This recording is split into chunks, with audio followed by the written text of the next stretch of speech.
Hi, so this is my my fourth attempt trying to film this because I just get really scared by people walking by. But let's make this work. So I haven't done this in quite a while because it just hasn't happened, but I still really wanted to do this, so here I am. And I've also been watching a lot of TBRs lately. Then I thought, oh, maybe that would work for me. So last month I tried it.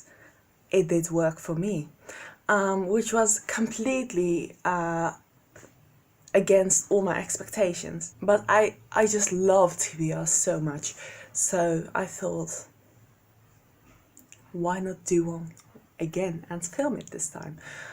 What I mainly love are like those TBR challenges, but no way that I'm going to unhaul books because I bought them because I want to read them. My TBR is 8 books, and 2 are run over from last month. 2 are books I'm incredibly excited about. 2 are books I need to read for uni, and I'm incredibly excited about them. And 2 are just books I want to get to because they seem good.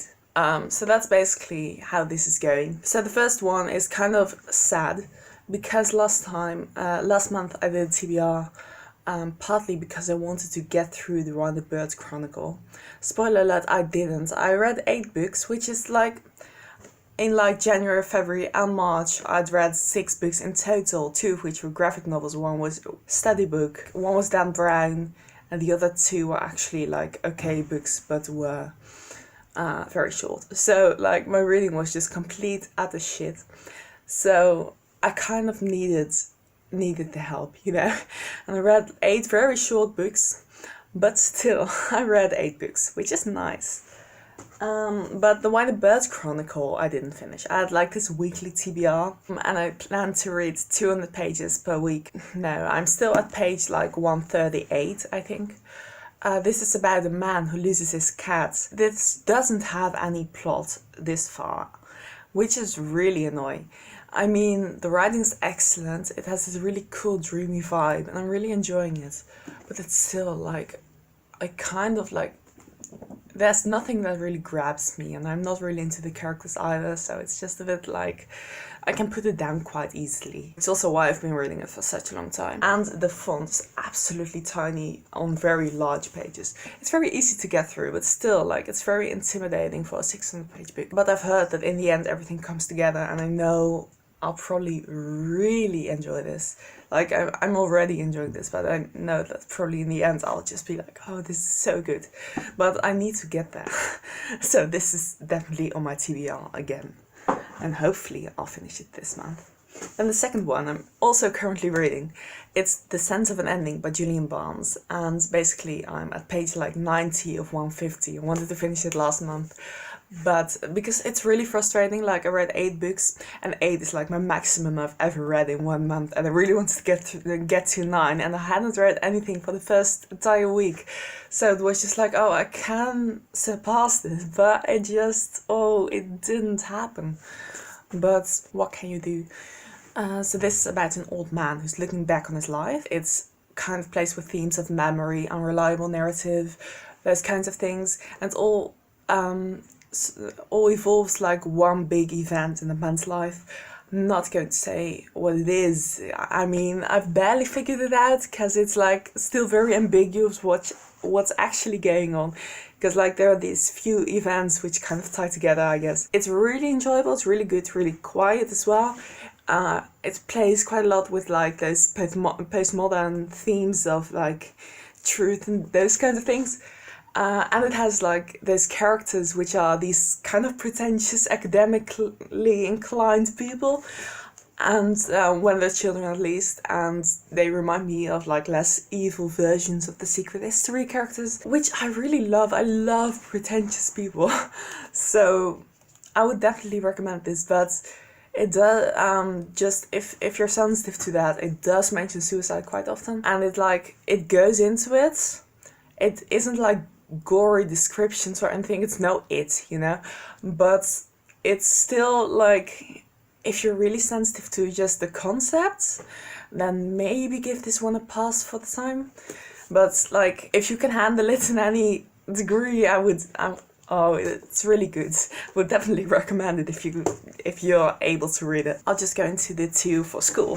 So usually people are quite iffy about school reads, but my favorite genre is like modern classics and postmodern things. I love modernist literature, love postmodern literature.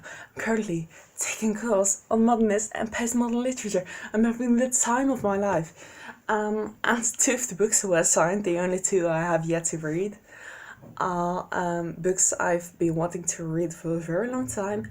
I've like many times I've been in Waterstones staring at these books, being on the verge of buying them and not doing so and buying another book or something. I've been wanting to buy them with my birthday money. I've been really wanting to read these and it just hasn't happened. So it's great. It's fucking great. So the first one, which I'm like, the second one I'm really excited about. This one I'm also very, but not that much, but also very excited about. It's Vladimir Nabokov's Pale Fire. So a while ago I read Lolita. Like, that one was very good. The writing's excellent. It's a very interesting novel. It was a bit of a letdown, as everyone said it was amazing and 5-star. To me it was 4 stars, but still, like, it was such an interesting novel. And such a well-written novel. It's only dragged a little, but this one's shorter.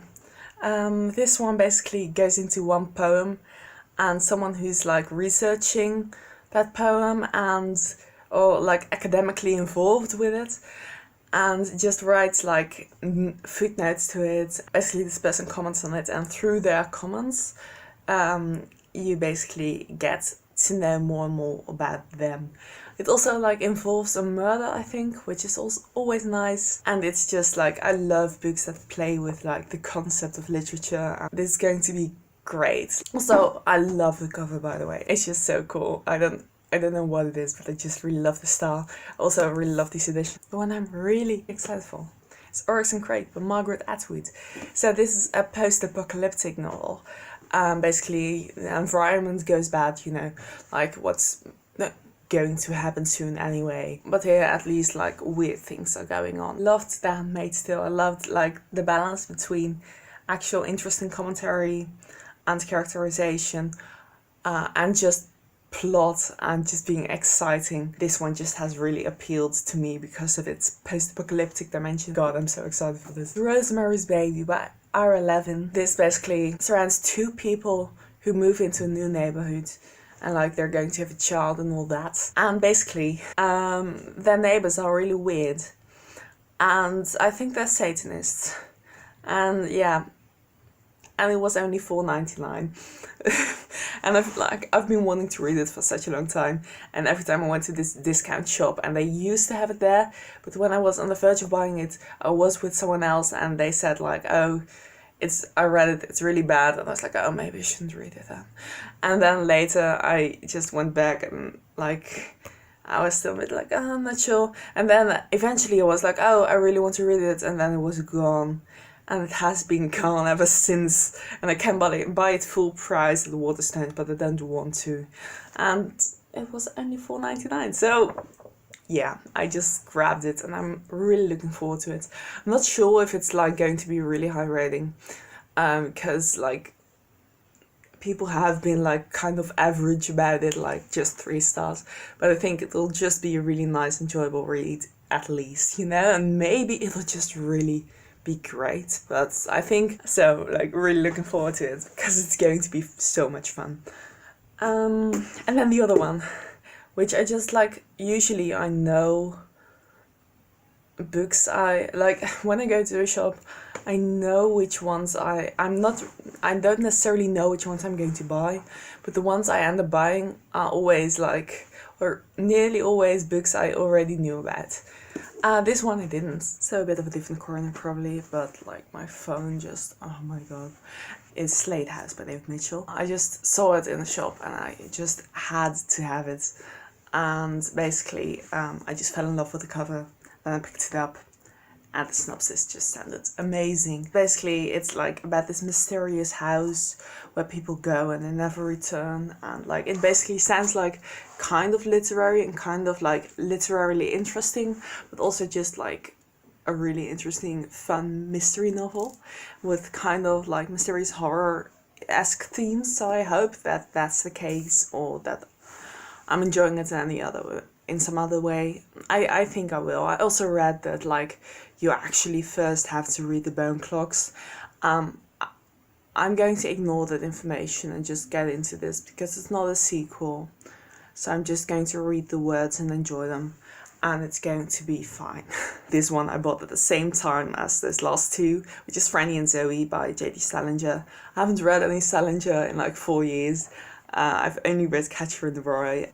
This includes two novellas, Franny and Zoe. I think one of them is actually a short story. Anyway, two things, and they're both apparently about those really pretentious children. I love pretentious people, so yeah, I just really wanted to read some Salinger once again. So I made my Goodreads in 2013. I just started adding books and I've never stopped ever since. It's just like books I hear of, I think of. And one of the first, basically I remove books when I'm no longer interested. I've removed all the Cassandra Clare and whatever the fuck. But one book I added over almost 6 years ago. I only bought like last summer. I just haven't gotten to it yet, but I'm just of course really excited for it. It's also like in my favorite edition. It's Perfume by Patrick Suskind. Oh, by the way, I've owned this previously for a while, but in German, because I thought I was in Germany and I thought how to learn German better than by just reading a book, and like my German is like bad, and so like it took me half an hour to get through the first page, and I thought like this is just a waste of the story, which I'll probably really love. So I just decided like let's finally give it away and let's finally get myself a proper English translated edition. It's about like this man who is born like in this market under this rotting fish stall, and he's like he's just born in between the rotting fish, and therefore his smell is like affected pretty weirdly, so he can smell everything very well, which must be awful if you're born among rotten fish. So he becomes like this perfume person who wants to make the best perfumes, and he is succeeding. He's very good with smells. There's one smell he hasn't been able to create, and it's the smell of a virgin. So he just goes in to kill women for their smell. I have this kind of optional TBR for the bingo-a-thon, but I'll talk about that in another video because like my phone is not agreeing with this.